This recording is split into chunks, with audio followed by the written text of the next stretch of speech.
इसे ही तो अमर कथा कहते हैं। पर ये अमर बनती किसके लिए है? भगवान की जितनी भी कथाएं हैं वो सब अमर कथा है, और मनुष्य की जितनी भी व्यथाएं हैं वो मृत कथा है। मनुष्य जीवन में जो भी व्यथाएं हैं, माता पार्वती ने श्राप दिया, पुजारी के शरीर में कुष्ठ रोग हो गया, पुजारी जी गिड़गिड़ाता हुआ रोता बिलखता और मंदिर में आया।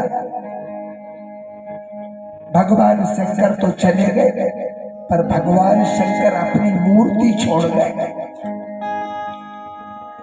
मूर्ति से आकाशवाणी गगन ब्रह्म बारी सुनकारा,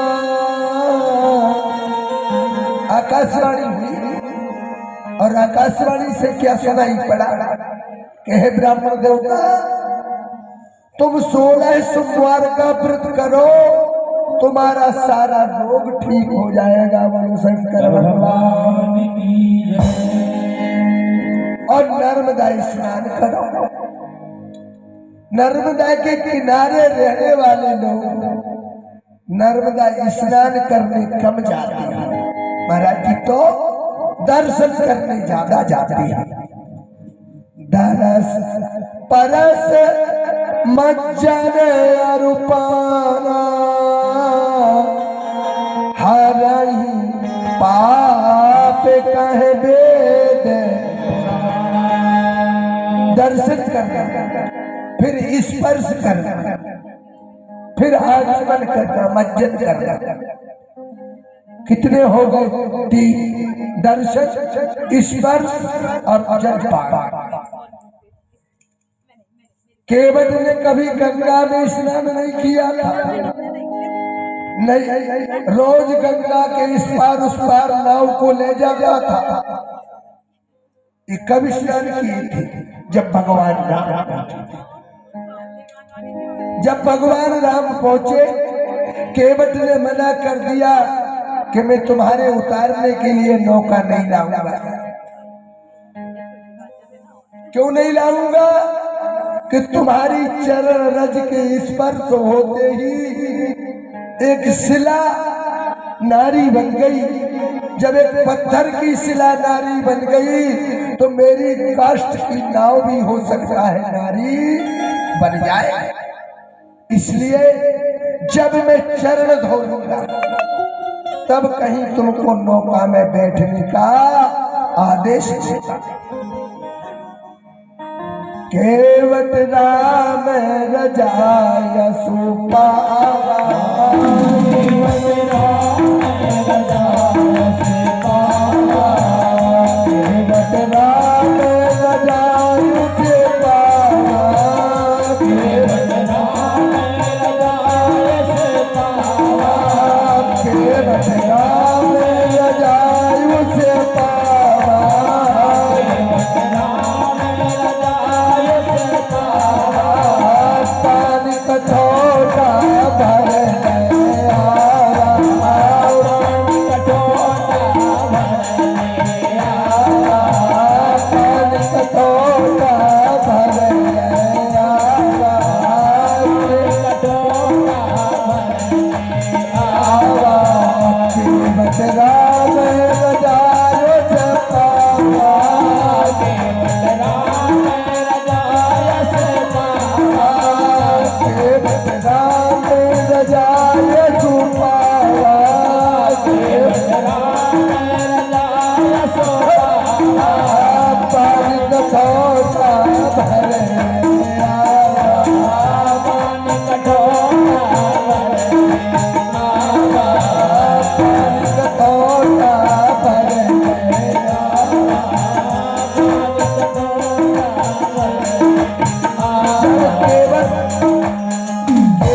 भगवान श्री राम ने कहा भैया चरण धो लो, तो केवट थाली नहीं लाता है, परात नहीं लाता है, तगाड़ी भी नहीं लाता है, कठवा का बना हुआ एक कठौटा लाता है। कठौटा क्यों लाया? कि अगर इनके पैरों में कोई जादू हो गए तो एक कठौटा छोटी मोटी लड़की बनेगा, नारी तो नहीं बनेगा। और जब लड़की बनेगा तो पालन पोष के विवाह कर देंगे। परीक्षा करने के लिए भगवान का भक्त थाली नहीं लाता है, परात नहीं लाता है, कोपर नहीं लाता है, तसला नहीं लाता, कठौटा कठवा का बना हुआ पादे पखारे उसमें धोता है भगवान की चरण। जल पान कर चरण धोए, चरण धोने के बाद मिट्टी नाचनी जल चरणों तक लिया। पादे पखार जल पान कर आप सहत परिवार, जितने केवट के परिवार के लोग वहां खड़े थे सबसे केवट कहता है कि तुम सोई पी लो, तुम सोई पी लो। पूछा कि यार इससे क्या है? कहा इसके पीने से अमृतता का वरदान प्राप्त होता है। पद पखार जलपान कर आप साहित्य परिवार वाला। अब सोचा कि जो परिवार के लोग रह नहीं गए, पितर पार कर अपने पितरों को जल दिया। कितना कर रहा है? एक आदमी को पार उतारने के लिए पूरे परिवार का उद्धार करा रहा है। राम सीता लक्ष्मण को उतारने के लिए कितनों का उद्धार करा रहा है। जय कुमार भला विचार करो। झरना से हमारे शिष्य का पुत्र जय कुमार नेहरिया भी आया है और मुझे बड़ा अच्छा लगा कि अपनों से मिलने के लिए जब लोग जाते हैं आनंद नहीं, अति आनंद उमंग अनुरागा उच्चारण सरोज पखान। बहुत बढ़िया। अति आनंद जब अपने कोई आते हैं तो सपने साकार बन जाते हैं, और जब अपने भूल जाते हैं तो सपने निराकार हो जाते हैं, कोई महत्व के नहीं रहते। बात रही गुरु बनावो सहज है, मनो सीधो देवो बड़ो कठिन है। गुरु बनाना क्या है? सहज है, सरल। मनो सीधो देवो बड़ो। एक बार गुरु जी आ गए ऐसे देहात में। गुरु तो बड़े ज्ञानी थे और जाके एक यादव जी के घर में रुक गए। रात्रि का समय था। यादव जी कहने लगे गुरु जी भोजन बना लो। तो गुरु जी ने पूछी तुमने गुरु दीक्षा ले ली कि नहीं? तो यादव जी कहने लगे नहीं नहीं। कहीं तो हम तुम्हारे घर को पानी भी नहीं पिए। जब तुमने गुरु दीक्षा नहीं लाई तो हम तुम्हारे घर को पानी भी नहीं पिए। तो यादव जी की पत्नी कहने लगी कि जब गुरु जी आ ही गए तो दीक्षा ही नहीं से ले लो। यादव जी कहने लगे जब बहुत अच्छी बात है तो गुरु जी दीक्षा दे दो, जब तो पानी पियो। गुरु जी कहने लगे बिल्कुल। तो कहे रात्रि में गुरु दीक्षा नहीं दी जाती है, गुरु मंत्र नहीं दिया जाता, सुबह दिया जाएगा। पर गुरु जी कहने लगे सुनो, चेला बनने के पहले सुन लो, गुरु जी की हर बात मानना पड़ेगा। यादव जी कहने लगे बिल्कुल। कहा जैसा हम कहेंगे वैसा करना पड़ेगा, जो जो काम हम करेंगे वैसा वैसा काम तुमको करना पड़ेगा। तो हम चेला बना रहे हैं ना, हम चेला बिल्कुल नहीं बनाएंगे। यादव जी ने सारी बातें स्वीकार कर ली। बिगड़ जल गुरुजी सो गए, बिना जलपान किए गुरुजी सो गए। सुबह उठे बड़े जल्दी, गुरुजी स्नान करने लगे। तो यादव जी ने सोचा कह रहा था गुरुजी कहते जैसो हम कर रहे वैसो तुम्हें। तो यादव जी ने भी स्नान कर लिया। अब दोनों के स्नान हो गए, तैयारी शुरू। पत्नी से कहा तुम अपने उसारे में लीप दो। तो यादव जी भी कहने लगे तुम अपने उसारे में लीप दो। लिपाई पुताई शुरू। गुरुजी ने आसन लगाई तो शिष्य ने भी आसन लगाई। गुरुजी कहने लगे ढंग से बैठो, तो यादव भी कहने लगो कि ढंग से बैठो। यादव की पत्नी ने हाथ जोड़ रहे के कार्यक्रम होने लगो। गुरुजी कहने लगे सामान तो लाओ, तो यादव जी भी कहने लगे सामान तो लाओ। अब्बा बेचारी सीधी सच्ची का जाने। गुरुजी कहने लगे ज्यादा अगर तुम करोगे तो हम 1-2 थप्पड़ जमा देंगे। वो भी कहने लगो कि अगर तुम ज्यादा करोगे तो 2-4 थप्पड़ हम ऐसे ही जमा दें। पत्नी बेचारी हाथ जोड़े, बजान रही के कार्यक्रम चल आ रहा हो पूजा को, बिल्कुल नहीं समझ पाई। गुरुजी कहने लगे यार तू बकवास कर रहा है, 1-2 झापड़ा दे दूं। वो भी कहने लगे यार तू बकवास कर रहा है, 1-2 झापड़ा दे दूं।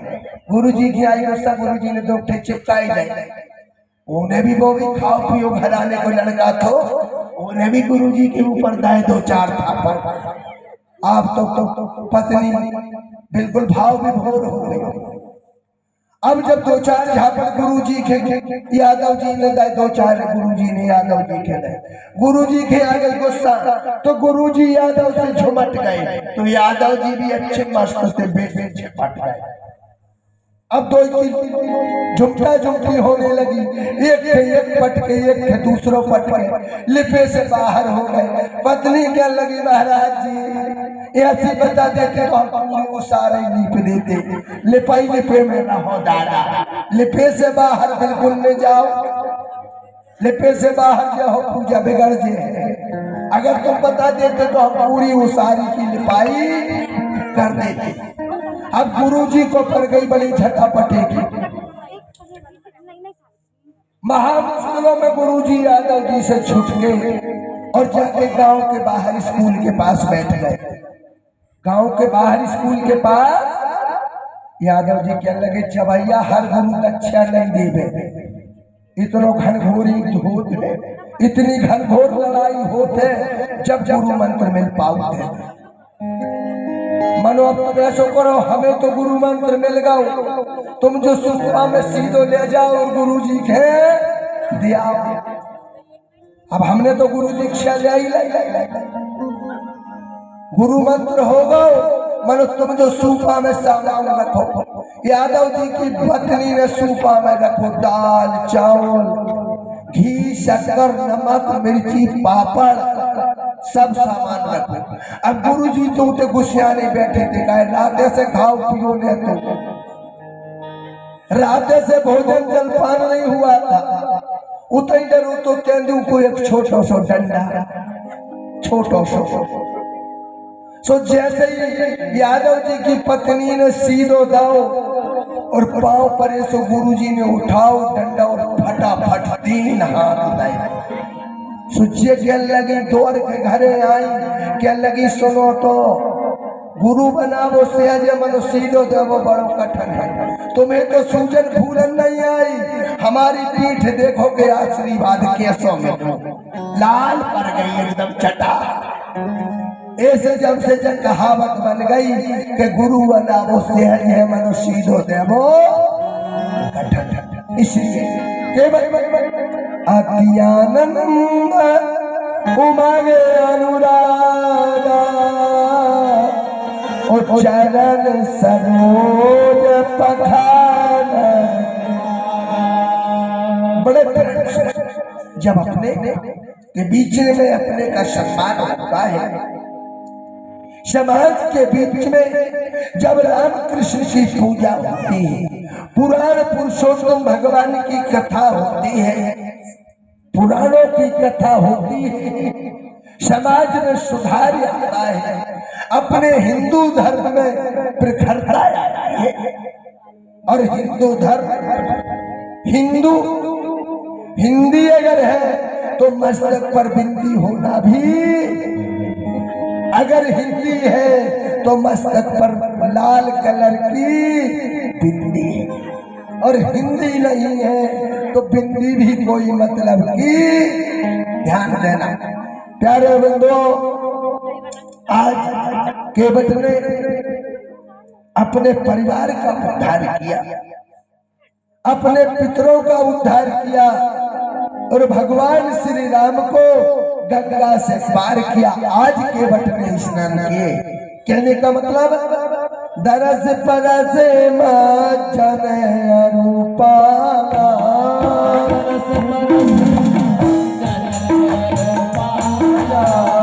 दरस परस माजन रूपाना,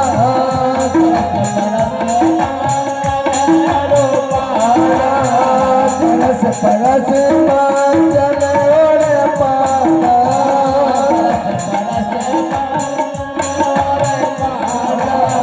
हर काल बाप कहे बेटे पुराना,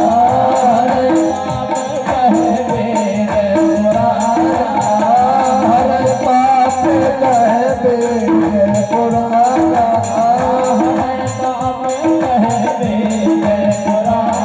दर्शन करना, स्पर्श करना, जलपान करना शास्त्रों में आया है कि सारे पापों का विनाश करता है। आज भगवान शंकर आकाशवाणी द्वारा उस ब्राह्मण को आश्वासन देते कि ब्राह्मण देवता, माता ने श्राप दिया है, ये श्राप झूठा नहीं जाएगा, पर ऐसा करो, अगर तुमको रोग से मुक्ति चाहिए तो एक उपाय करो। उपाय 16 सोमवार का व्रत करो, और 16 सोमवार का व्रत यदि तुम करोगे तो तुम्हारा रोग से मुक्ति पा जाओगे और भगवान शंकर की भक्ति पा जाओगे। सारा विधि विधान आकाशवाणी के द्वारा ब्राह्मण देवता को बताया गया। ब्राह्मण ने किया। सोमवार के दिन सुबह उठ करके करे दंत बने लट जीरा, ओ प्रभु शमार पे धरा है मन। एक बात बताए, आज तक हमारो खान पान बिगड़ गया। यहाँ हमने खा रहे हैं बड़ा, का खा रहे हैं बड़ा, सो पेट में हो रहे हैं खड़ाई। ये बड़ा जब खाओ तो इनके लिए आराम ज्यादा चाहिए। मनो हमने जब से भी खाए हैं, जब से आराम की को कहे, बेखड़े हो रहे सो हो रहे, हमें बैठक नहीं दे रहे। बोलो शंकर भगवान। वे तो खड़े हो रहे हैं मगर हमें बैठन, तन तन में पानी पीने पड़ रहा हूँ। इसलिए मिश्री तुम गा दो भजन जब तक हम पीना है।